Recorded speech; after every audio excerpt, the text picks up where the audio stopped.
Kembali lagi di channel Astral Gods. Kali ini kita membahas tentang Medusa, yaitu sesosok figur dari mitologi Yunani. Medusa merupakan satu-satunya makhluk mortal atau makhluk fana dari ketiga sister Gorgon, bersama dengan saudara perempuannya yang immortal, yaitu Steno dan Euriel. Ketiga Gorgon ini lahir dari dewa laut, yaitu Porcis, dan dewi monster laut, yaitu Keto. Menurut Hesiod dalam bukunya yaitu Theogony, Medusa dan saudara perempuannya merupakan saudara juga dari Grey, Ladon, dan Echidna. Ketiga sister Gorgon ini sering disebutkan bersama, tetapi Medusalah yang biasanya digambarkan dalam sastra dan seni Yunani kuno. Nama Gorgon berasal dari kata Yunani yang berarti galak, mengerikan, atau suram. Dan nama Medusa juga berasal dari kata kerja Yunani kuno yang berarti menjaga, penjaga, atau melindungi, yang sangat pas mengingat kualitas anthropopaik dari wajah Gorgon. Kembali ke pertanyaan kita adalah, mengapa Medusa yang dikutuk padahal dia yang diperkosa? Itu juga merupakan pertanyaan yang sama yang pernah saya tanyakan kepada diri saya sendiri. Jika berbicara tentang Medusa versi Ovid dalam karyanya yaitu Metamorphoses, Medusa ini bisa dianggap sebagai salah satu tokoh mitologi yang mungkin sangat tidak beruntung. Karena kecantikannya, ia diperkosa. Karena kejelekannya, ia diantagonisasi yang bermuara pada pemenggalan kepalanya oleh Perseus. Kepalanya dianggap sebagai piala atau trofi, sedangkan penderitaannya dianggap sebagai simbol pembangkangan kepada Athena. Kisahnya pun tidak pernah diceritakan dari sudut pandangnya, melainkan dari sudut pandang Perseus yang secara harfiah adalah pembunuhnya. Dan perlu diketahui juga, Medusa juga pada awalnya digambarkan sebagai pendeta wanita yang cantik dan taat di kuil milik Athena. Namun suatu ketika ia diperkosa oleh Poseidon karena kecantikannya dan karena Medusa menolak permintaan dari Poseidon. Akhirnya Poseidon memperkosa Athena di dalam kuil tersebut, dan hal ini pun yang membuat Athena marah. Ia pun mengubah rambut Medusa menjadi ular dan mengutuk Medusa, sehingga siapapun yang melihat matanya akan menjadi batu. Dulu saya merasa bahwa hukuman Athena terhadap Medusa ini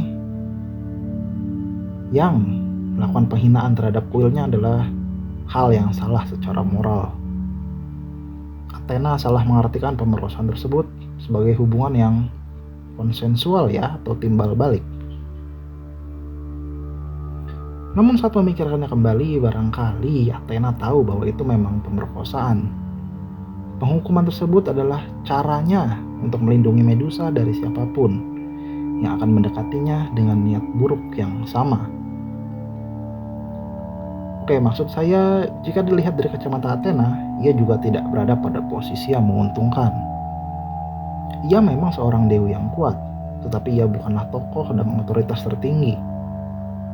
Dan ketika tindakan asusila tersebut terjadi, semua orang menuntut agar ia menghukum pelakunya, karena Athena merupakan dewi yang tegas dan merupakan dewi kebijaksanaan.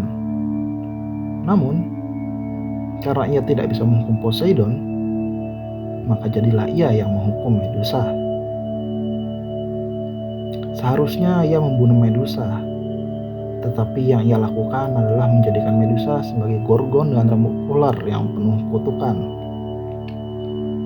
Medusa juga terkenal karena kematiannya di tangan Perseus. Dan seorang penulis bernama Pseudo Apollodorus menceritakan kisahnya dengan sangat detail. Menurutnya, Perseus adalah putra dari Zeus dan seorang wanita bernama Danae yang merupakan putri dari Acrisius. Danae telah dikurung oleh ayahnya setelah dia diberitahu oleh seorang peramal bahwa dia akan dibunuh oleh putra Danae.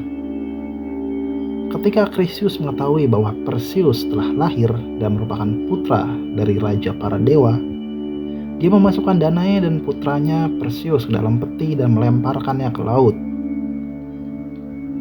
Peti itu akhirnya mendarat di pulau Seripos, dan Perseus dibesarkan oleh Dictys, saudara laki-laki dari Polydectes. Polydectes jatuh cinta pada Danae, tetapi Perseus cukup protektif terhadap ibunya, sehingga sang raja membuat rencana untuk mengelabui Perseus. Dia mengumpulkan orang-orangnya ke pesta dengan tipu muslihat mengumpulkan sumbangan untuk pernikahan Hippodamia. Ketika Perseus tiba tanpa kuda untuk mendapatkan hadiah seperti yang diminta oleh Polydectes, Polydectes malah meminta Perseus untuk mengambilkannya sebuah kepala, yaitu milik Medusa. Lalu Perseus pun dipandu oleh Dewa Hermes dan Dewi Athena dalam perjalanannya. Sang Dewi Athena memberitahunya bahwa para nimfa di utara akan memberikannya alat-alat untuk membantunya membunuh Medusa. Dan hanya para Grae yang mengetahui tempat dari para nimfa tersebut. Para Grae merupakan 3 orang perempuan tua yang hanya memiliki 1 bola mata dan 1 gigi yang mereka pakai bergantian. Perseus merebut mata mereka dan menanyakan tempat dari para nimfa. Setelah diberitahu, Perseus kemudian mengembalikan mata mereka. Setelah itu Perseus pergi ke tempat para nimfa. Di sana para nimfa meminjamkannya sebuah kantung kibisis untuk menyimpan kepala Medusa. Dan dia juga diberi pedang dari Zeus, sandal bersayap dari Hermes, dan helm kegelapan dari Hades. Athena juga meminjamkannya sebuah perisai cermin. Dan setelah itu Perseus pun memakai sandal bersayap dan terbang menuju sarang para Gorgon. Sesampainya di sana, Perseus mengenakan helm kegelapan untuk menjadi tak terlihat, karena Medusa memiliki 2 orang saudari yang sama-sama ganas, sehingga ia tidak mau wujudnya diketahui dan akhirnya dikejar oleh 2 Gorgon yang lain. Perseus pun masuk dan berjalan mundur ke arah para Gorgon yang sedang tertidur. Saat ia melihat wujud para Gorgon tersebut melalui perisai cermin yang diberikan oleh Athena, Perseus mendekati Medusa dan langsung memotong kepala Medusa dengan pedangnya. Setelah itu, Perseus memasukkan kepala Medusa ke dalam kantung kibisis dan bergegas pergi dari sarang para Gorgon. Sementara dari tubuh Medusa yang tanpa kepala, darahnya mengalir menuju laut dan lahirlah Pegasus dan Chrysaor. Oke, sekian video kali ini dan jangan lupa untuk like, komen, dan subscribe. Dan pastikan bunyikan lonceng notifikasi untuk video-video berikutnya. Sampai jumpa di next video.